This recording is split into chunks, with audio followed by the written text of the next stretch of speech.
The battle for the galaxy began above Varanthos. The Devourer fleet arrived like a dark wave. Thousands of black ships that seemed to absorb light itself. They moved in perfect silence, with no communication, no demands, no warning. They simply came to consume, as they had consumed 1,000 worlds before. But this time, something was different.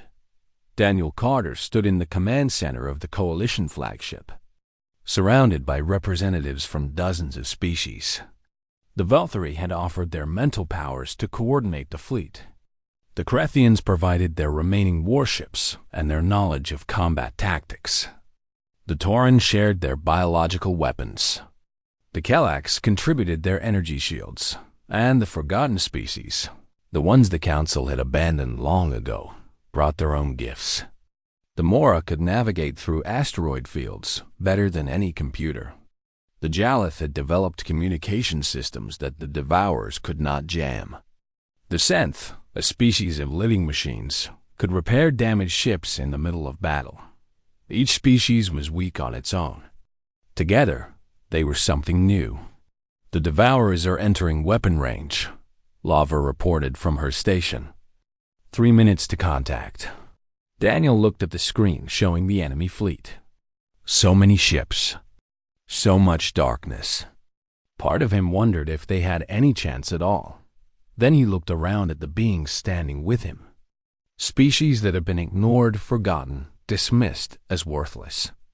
Species that had chosen to answer humanity's call. Open a channel to all ships, Daniel said. His voice went out to every vessel in the Coalition fleet. This is Ambassador Daniel Carter of Earth. I know many of you have never fought in a battle like this. I know many of you are afraid. That is okay. Being afraid means you understand what we are facing. He paused. But I also know something else about every species here. I know that when you were alone and forgotten, you did not give up. You survived. You built new lives. You kept hoping that someday, someone would remember you. He looked at the approaching darkness. Today, the galaxy remembers. Today, we fight not as separate species, but as one people. The Devourers have never faced that before. They win because they fight against enemies who cannot work together. Let's show them what cooperation really looks like. The channel closed.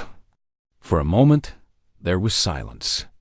Then a Krethian voice came through the speakers. For the Coalition. Then a Valkyrie voice. For the Coalition. Then 100 voices, then 1,000, all speaking in their own languages, but saying the same thing. For the Coalition.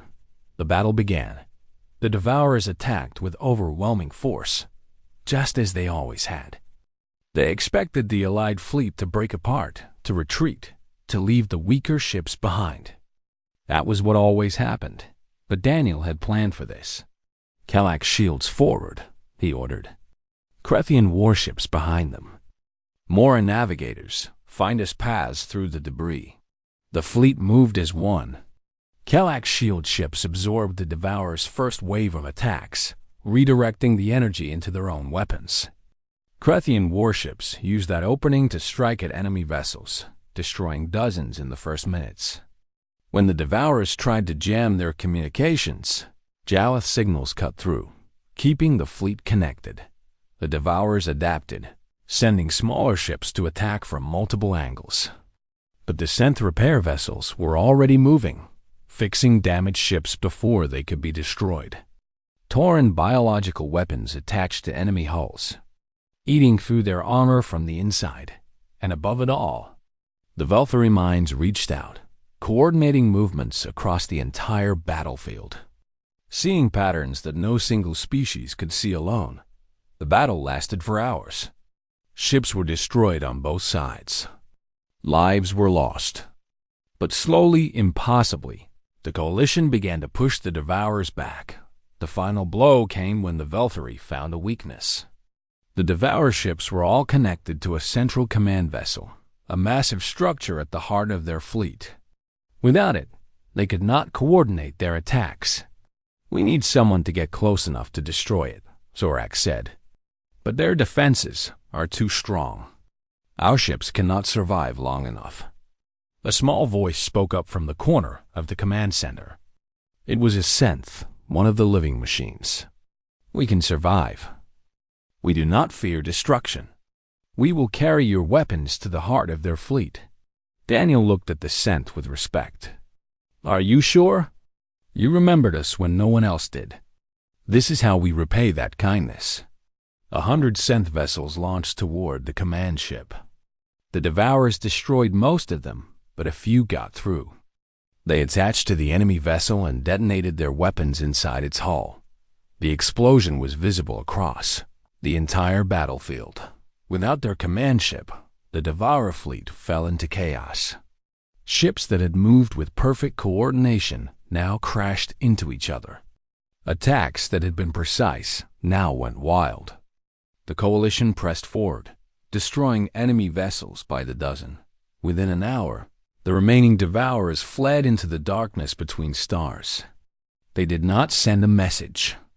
They did not negotiate. They simply ran. The galaxy had won. 3 days later, the Galactic Council gathered for a special session. This time, the human delegation was not placed at the outer edge of the hall. They were at the center, right next to High Speaker Zorax himself.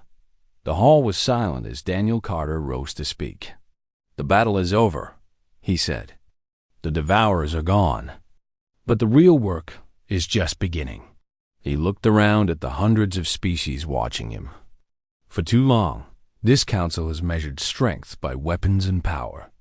You have looked down on species you considered weak. You have forgotten those who could not fight back. That is not strength. That is fear. Zorax lowered his head slightly. He did not argue. Humanity does not want to conquer anyone, Daniel continued. We do not want to rule this council. We only want to build something better. A galaxy where every species has value.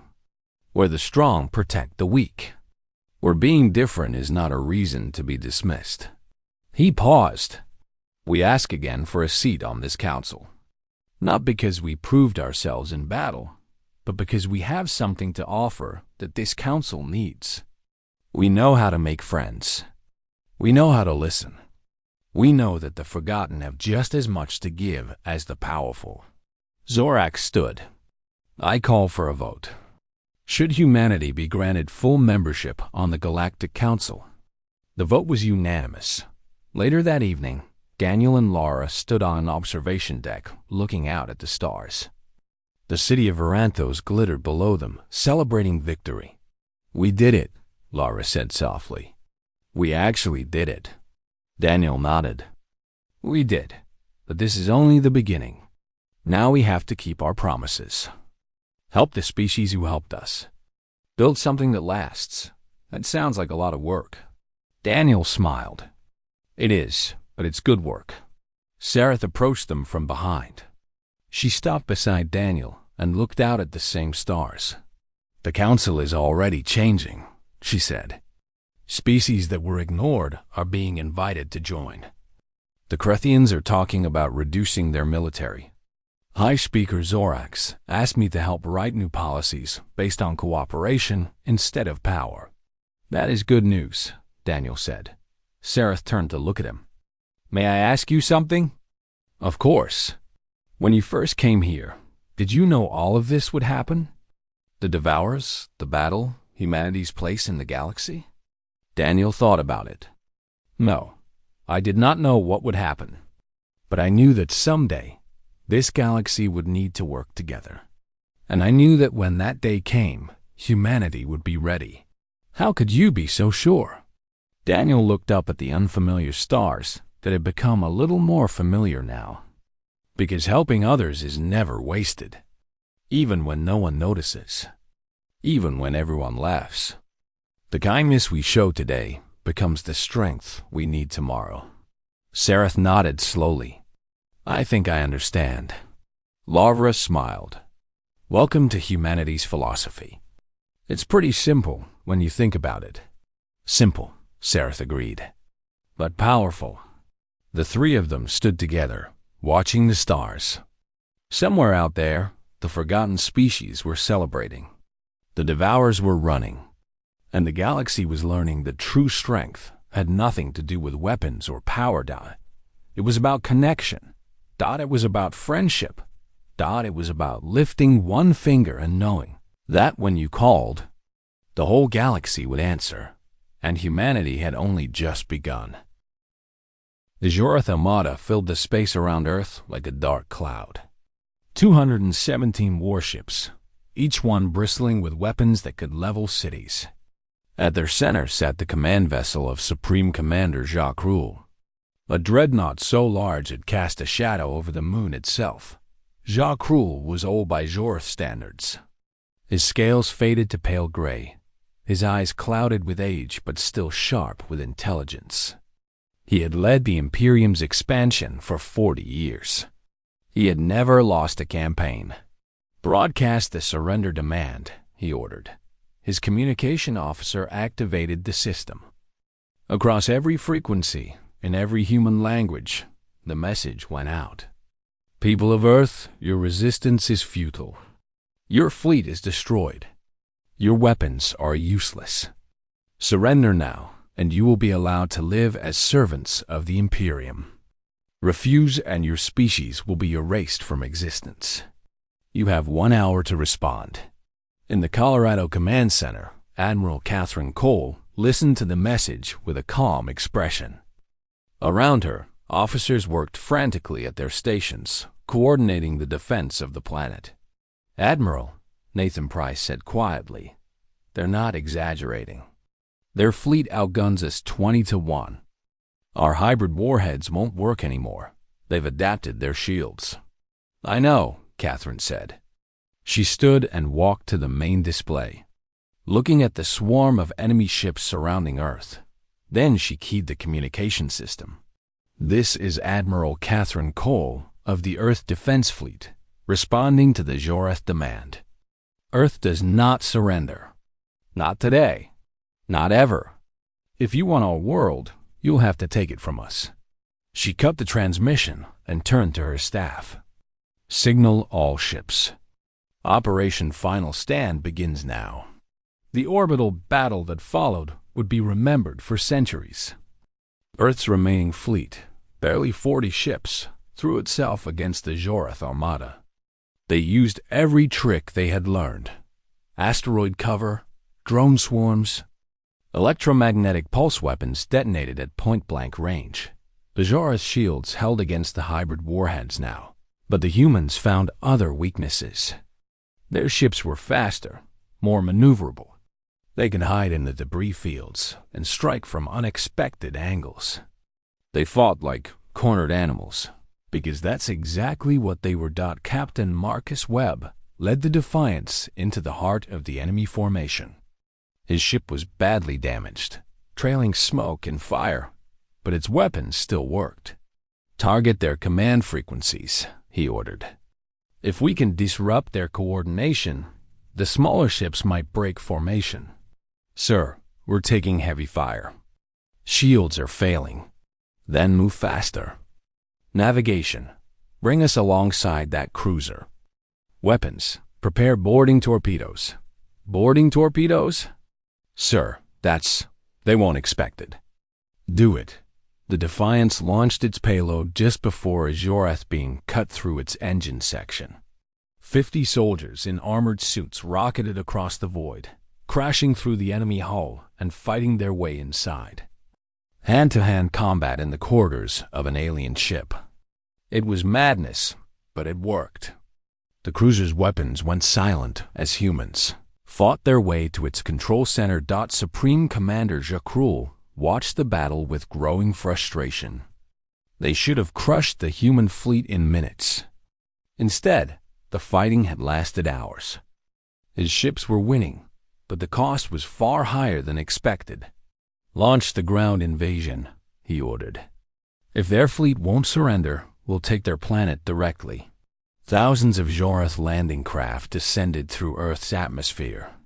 They came down on every continent, disgorging soldiers and war machines onto human soil.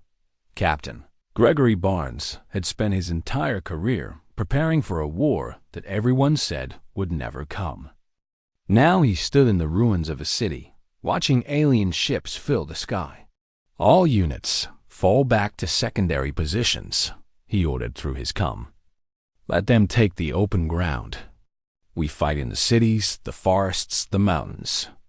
Make them pay for every step." The Joreth expected quick victory. They had conquered worlds where entire armies surrendered at the sight of their war machines. But humans didn't surrender. They hid in buildings and tunnels and caves. They attacked supply lines. They set traps that killed dozens of Joreth before anyone knew what was happening. Sergeant Maria Vega led her squad through the sewers, beneath a captured city. They had been fighting for 3 days without rest. Half her people were wounded. All of them were exhausted. "The shield generator is 2 blocks north," she said, checking her map.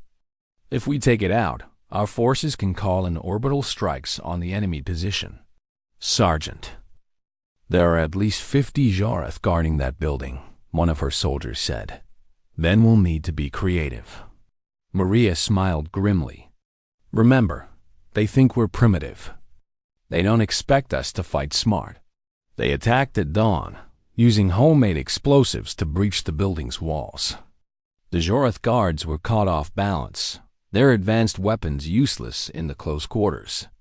Maria lost 3 more soldiers getting to the generator, but she planted the charges herself. The explosion lit up the morning sky.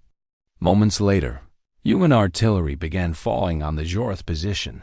Supreme Commander Jacques Ruel received the reports with cold fury. His ground forces were taking heavy casualties. His fleet had lost nearly 40 ships. This was supposed to be a simple conquest. Instead, it had become a war. "These creatures fight like nothing I've ever seen," his tactical officer admitted. "They don't retreat. They don't surrender. They keep attacking even when they're dying. They are cornered animals protecting their den," Jacques Ruel said. "They fight hard because they have nowhere else to go." He made his decision. Deploy the Worldbreaker. The bridge went silent. The Worldbreaker was the Joreth's ultimate weapon, a device that could crack a planet's crust and trigger extinction-level events. It had been used only twice in the Imperium's history. "Supreme Commander," his first officer said carefully, "the Council has ordered us to take this world intact. The Worldbreaker would... The Council is not here. I am. These creatures have made fools of us. They have destroyed our ships and killed our soldiers. If we cannot conquer this world, we will destroy it." He turned his yellow eyes toward the blue planet below. "Begin the deployment." Deep in the Colorado Command Center, Admiral Cole received the intelligence report. A massive weapon was being prepared aboard the Joreth dreadnought. Analysis suggested it was capable of destroying all life on Earth. She looked at the faces around her. Scientists, soldiers, leaders, all of them waiting for her to find a solution. All of them knowing there might not be one. "Get me Dr. Morrison," she said quietly. "It's time for Project Prometheus." The Joreth scout fleet moved through the solar system like shadows. There were 12 ships in total, each one larger than anything humanity had ever built. They were black and angular, covered in weapons that glowed with a faint purple light. To them, this was routine. Another primitive world to catalog and prepare for conquest. Commander Thalvex stood on the bridge of the lead vessel, watching the blue planet grow larger on his display. His scales were dark gray, almost black, and his yellow eyes reflected the light of distant stars. He had conquered 19 worlds in his career. This would be number 20. "Scan complete," his sensor officer reported. "The planet has orbital stations. Approximately 50 small vessels. No energy shields detected. No beam weapons. Their technology is basic." Thalvex made a sound of disgust. "Projectile weapons. Chemical propulsion. These creatures, haven't even developed proper space travel yet. This will not take long. Should we broadcast the surrender demand? Why bother? They won't understand their situation until we demonstrate it. 800,000 kilometers away, Admiral Catherine Cole watched the same ships on her tactical display. She was 62 years old, with white hair cut short and eyes that had seen too many battles. The command center, buried deep in the Colorado mountains, hummed with activity around her. 12 ships, Lieutenant Commander Nathan Price said from his station. Based on their energy signatures, each one outguns our entire fleet. I can count, Nathan, Catherine said quietly. What's their formation? Loose spread. They're not expecting resistance. Catherine allowed herself a small smile. Good. Overconfidence is a weakness we can use. Signal the Defiance. Tell them to begin Phase 1. The ESS Defiance was Earth's largest warship, though by galactic standards, it was barely a patrol boat. Captain Marcus Webb stood on its bridge, watching the approaching enemy through the main display. His hands were steady, but his heart beat fast in his chest. Admiral Cole's signal received, his communications officer said. Phase 1 is authorized. Marcus nodded. All ships move to intercept positions. Do not fire until they enter the kill zone. Let them come to us. The human fleet spread out, positioning themselves near a cluster of satellites that looked like simple communication relays. The Jorath scanners registered them as minor threats, barely worth targeting. Commander Thalvex watched the primitive ships approach. They're actually going to fight, he said, almost amused. How interesting. Raise shields and continue forward. We'll destroy them quickly and move on to the main planet. The Jorath fleet accelerated toward the human position. Their shields shimmered with energy, creating invisible barriers that could stop almost any weapon known to the galaxy. Energy beams, plasma torpedoes, gravitational weapons, all were useless against Jorath technology at 10,000 kilometers. The human ships opened fire, missiles launched from every vessel, hundreds of them, streaking toward the enemy fleet. The Jorath watched with amusement. Projectile weapons, primitive explosives. Their shields would stop them without effort. The first wave of missiles hit the shields and exploded harmlessly. Then the second wave. Then the third. Thalvex was about to order the counterattack when his sensor officer spoke in a strange voice. Commander, the fourth wave. Something is different. The energy readings. The missiles struck the shields and detonated. But these were not ordinary explosives. These were nuclear warheads, enhanced with fragments of alien technology salvaged from a crashed vessel decades ago. The combination created something new, something the Jorath shields had never been designed to stop. 3 Jorath cruisers vanished in blinding white light. For a moment, no one on either side could believe what had happened. Then chaos erupted on the Jorath bridge. 3 ships destroyed, the sensor officer shouted. Shields failing on 2 more. Impossible, Thalvex snarled. Those were nuclear weapons. Our shields are calibrated against nuclear radiation. It's something else, Commander. Some kind of hybrid energy signature. Our systems don't recognize it. In the Colorado Command Center, Dr. Linda Morrison watched the battle data scroll across her screen. She was the chief scientist of Earth's Advanced Research Division, and she had spent 30 years preparing for this moment. It's working, she said quietly. The hybrid warheads are penetrating their shields. Admiral Cole leaned forward. How long until they adapt? Unknown. Jorath technology is highly adaptive. Maybe minutes, maybe hours. We need to maximize damage before they figure it out.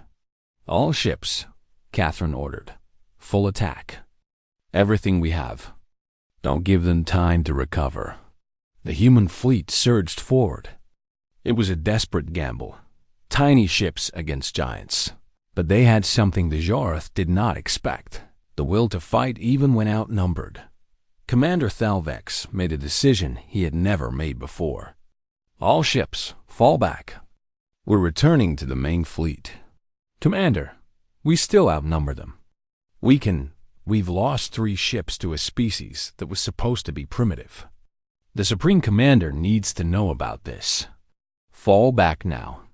The remaining Joreth vessels turned and accelerated away, leaving behind the burning wreckage of their destroyed ships.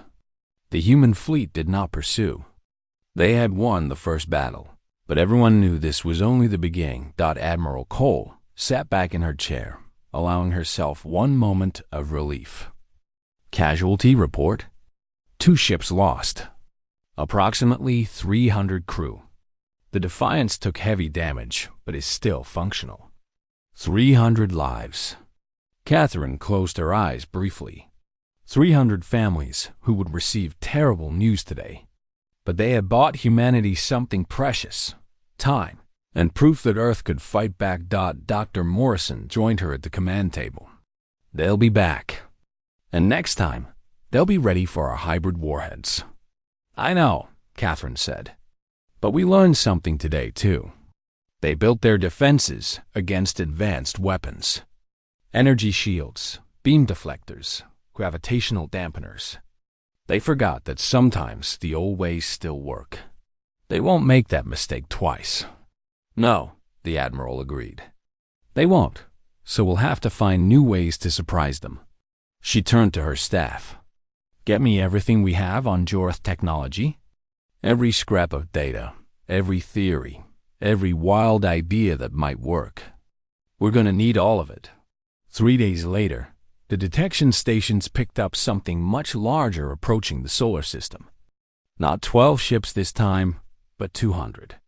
The Joreth main invasion fleet had changed course. What had been planned as a simple conquest was now a matter of pride. The primitive humans had embarrassed the Imperium. They would pay for that insult with their entire world. Admiral Catherine Cole looked at the approaching armada and began planning the defense of Earth. The news spread across Earth within hours. The Joreth were preparing a weapon that could destroy the planet. There would be no escape, no survival. 7 billion people faced extinction. In cities that still stood, crowds gathered in the streets. Some prayed. Some wept. Some simply held their loved ones and waited. The fighting continued in dozens of places, but everyone knew it might not matter anymore. Deep beneath the Colorado mountains, Dr. Linda Morrison stood before a holographic display, showing a device that looked like nothing else on Earth. It was angular and strange. Built from metal, seemed to shift colors in the light. Project Prometheus, she said. We've been working on this for 30 years, ever since we recovered fragments from a crashed alien vessel in the Pacific. Admiral Cole studied the device. What does it do? It generates a focused energy beam capable of cutting through any known material. Our tests suggest it can penetrate Joreth shields. Then, why haven't we used it already? Dr. Morrison hesitated. Range. The device needs to be within 500 kilometers of the target to function. Against the Dreadnought, that means flying directly into the heart of their fleet. A suicide mission. Yes, the ship that carries it won't survive. But if we can destroy the world breaker before it fires, Earth survives. Colonel Frank Dawson had been listening from the doorway. He was 45 years old, a test pilot who had spent his career flying experimental aircraft that weren't supposed to exist. His wife had died in the first wave of the invasion. His children were sheltered somewhere deep underground. I'll do it, he said. Everyone turned to look at him. The ES Ghost, Frank continued. It's the only ship that might get close enough. Stealth coding, silent running, no active sensors. It's based on technology so old, the Joreth might not even scan for it. Admiral Cole shook her head. Colonel, I can't ask you to. You're not asking. I'm volunteering. Frank walked to the display and studied the Dreadnought's position. My family is down there. My friends. Everyone I've ever known. If there's a chance to save them, I'm taking it." Dr. Morrison met his eyes. "You understand that even if the mission succeeds, you won't survive." "I understand." The room was silent for a long moment. Then Admiral Cole nodded slowly. "Prepare the Ghost. You launch in 2 hours." While the mission was being prepared, Ambassador Daniel Carter made one last attempt to change the galaxy's mind. He broadcast a message across every frequency he could reach, knowing it would be received on thousands of worlds. "This is Ambassador Daniel Carter of Earth. I am speaking to every species who can hear this message. You called us primitive. You denied us the means to defend ourselves. Now we face extinction, and still we fight." He paused, and the broadcast shifted to show footage from the battle. Human soldiers charging into enemy fire. Pilots flying damaged ships into Jorth formations. Civilians sheltering children in underground bunkers while bombs fell above them. A city burning, but its defenders still holding the line.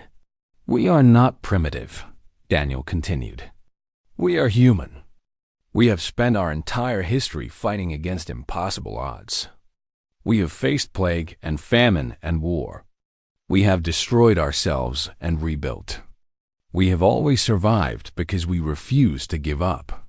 The footage showed Earth from space blue and green and beautiful, surrounded by the dark shapes of the Jorth fleet. "In a few hours, our world may be destroyed. But before it is, I want the galaxy to see what we are. We are not servants. We are not victims.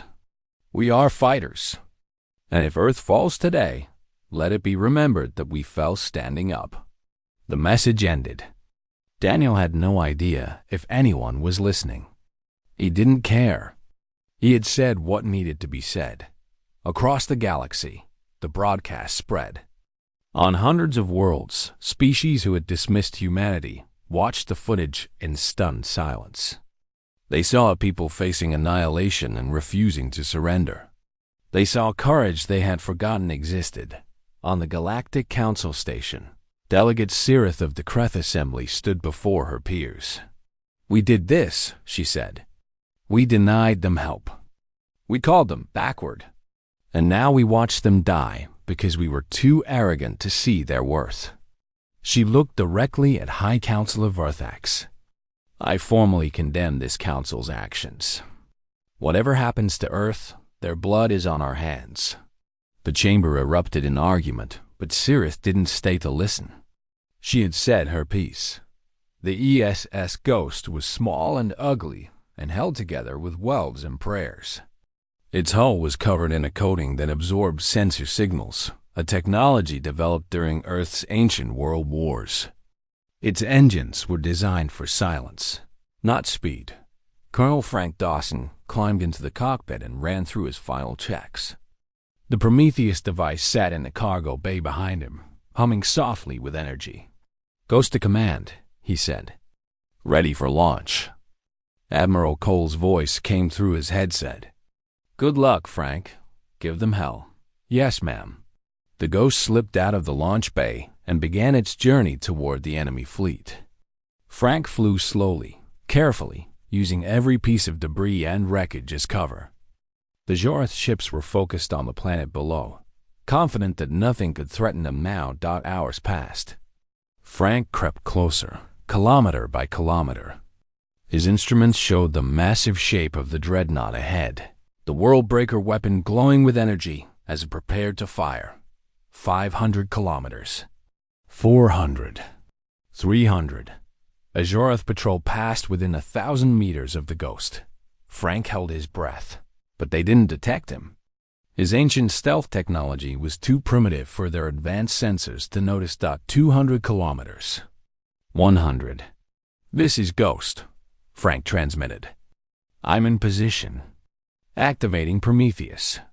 The device powered up with a sound like distant thunder. Energy built in its core, more power than anything humanity had ever created. Frank aimed at the dreadnought's central mass. Where the Worldbreaker was housed, he pressed the firing control. A beam of pure white light shot from the ghost, crossing the distance to the dreadnought in an instant. It struck the Zharath shields, and for 3 terrible seconds, nothing happened. Then the shields collapsed. The beam cut into the dreadnought's hull, slicing through metal and systems and crew. It reached the world breaker just as the weapon was about to fire. The explosion was visible from Earth, a flash of light brighter than the sun, expanding outward in a sphere of destruction. The dreadnought disappeared. A dozen nearby ships were caught in the blast. The ghost was destroyed instantly. Colonel Frank Dawson never felt anything, but in the command center beneath Colorado, Dr. Morrison stared at her screens in disbelief. "It worked," she whispered. "The world breaker is gone." Admiral Cole closed her eyes. "And Frank?" "No signal. The ghost is gone." The Admiral took a moment to honor a hero. Then she opened her eyes and looked at her staff. "The weapon is destroyed, but the fleet is still there. This isn't over yet." But above Earth, something had changed. The Zharath fleet had stopped advancing. Their supreme commander was dead, their ultimate weapon destroyed by a ship so primitive they hadn't even detected it. For the first time in centuries, the Zharath didn't know what to do. The Zharath fleet hung in space above Earth, motionless and confused. Their supreme commander was dead. Their planet-killing weapon was scattered across the void. Nearly 60 of their ships had been destroyed by a species they had called primitive.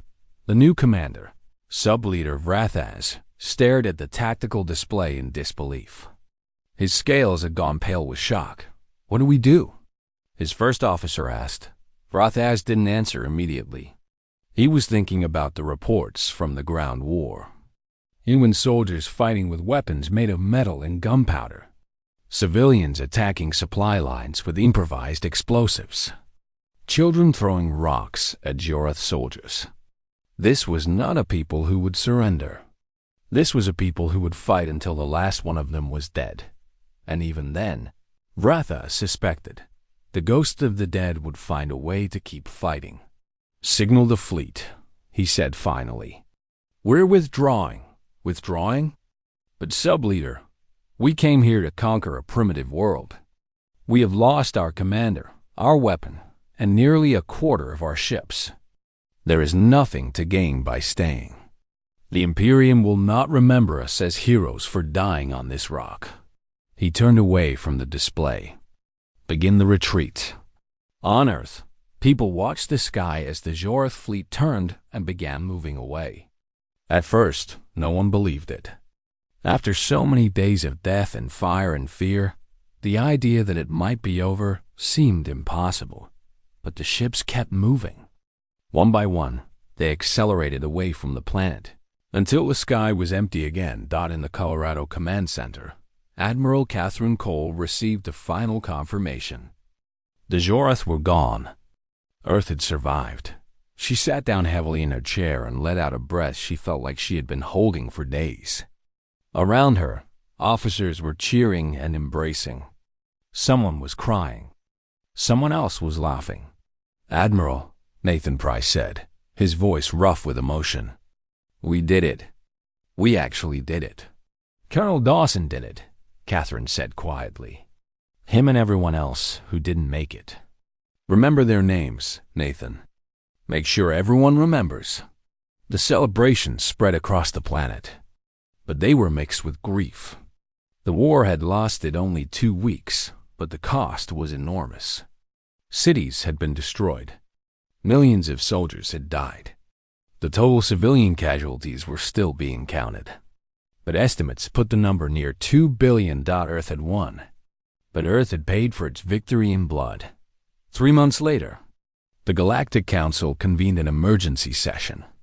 Ambassador Daniel Carter stood once again on the central platform, but this time the atmosphere was different. The delegates who had laughed at him before now watched in silence. Some couldn't meet his eyes. High Counselor Verthax spoke first, his voice stiff with reluctance. "The Council acknowledges that Miscalculations were made regarding Earth's classification. In light of recent events, we propose to revisit the Category 7 designation. Miscalculations, Daniel repeated. He let the word hang in the air. 2 billion of my people are dead, High Counselor. Cities that stood for thousands of years are gone. Families were destroyed. Children were orphaned. And you call it a miscalculation? Vothak's S-scales flushed with color. Ambassador Carter, you denied us the technology to defend ourselves because you thought we were too primitive, too stupid, too dangerous. Daniel's voice was calm, but it carried to every corner of the chamber. And then you watched us fight alone against an enemy that had conquered 100 worlds. You watched us die, and you did nothing. The chamber was silent. Delegate Sirith of the Kreth Assembly stood. Ambassador Carter speaks the truth, she said. This council failed Earth. We allowed our arrogance to blind us. We treated a spacefaring species like animals because their technology did not meet our standards. She looked around at her fellow delegates. The humans survived not because of advanced weapons, but because they refused to give up. That is something no technology can replicate. The debate that followed lasted for hours. In the end, the vote was not even close. Earth's Category 7 classification was overturned. Full membership in the Galactic Council was offered, along with immediate technology sharing and defensive agreements. But Daniel Carter wasn't finished. Earth accepts your offer, he said. But we have conditions of our own. First, the Council will establish new protocols for developing worlds. No species will be denied defensive technology simply because they haven't reached an arbitrary level of advancement. Murmurs of protest rose from several delegations. But Verthax raised one of his 4 hands for silence. What else? He asked. Second, Earth will contribute to the Galactic Defense Network. We will share our own technology, including, Daniel smiled slightly, our backward weapons. It seems the galaxy has forgotten how to fight. We intend to remind you. Chancellor Patricia Hayes addressed the council via hologram later that day. She spoke from the ruins of a city that was already being rebuilt. Workers visible in the background clearing debris and raising new structures. You call this primitive because we still use fire and steel, she said. You forgot that fire and steel built every empire in the galaxy before yours. Every great civilization started with simple tools and the will to use them. Earth remembers what you have forgotten. She paused and looked directly into the camera. We will join your council. We will share our knowledge and our strength. But understand this, we will never again depend on others for our survival. We proved on our own world that the most dangerous force in the universe is not technology. It is the determination to survive no matter the cost. 1 year later, a coalition fleet gathered at the edge of Jorith space. Ships from dozens of species formed ranks, preparing for the campaign that would end the Imperium's expansion forever. At the front of the formation flew Earth's new fleet.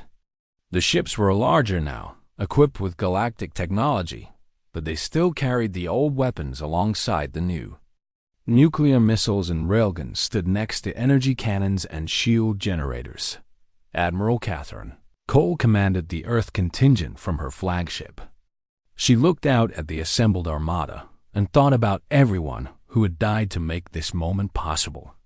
Frank Dawson, Marcus Webb, Maria Vega, 2 billion civilians whose only crime was being born on a world the galaxy considered unimportant.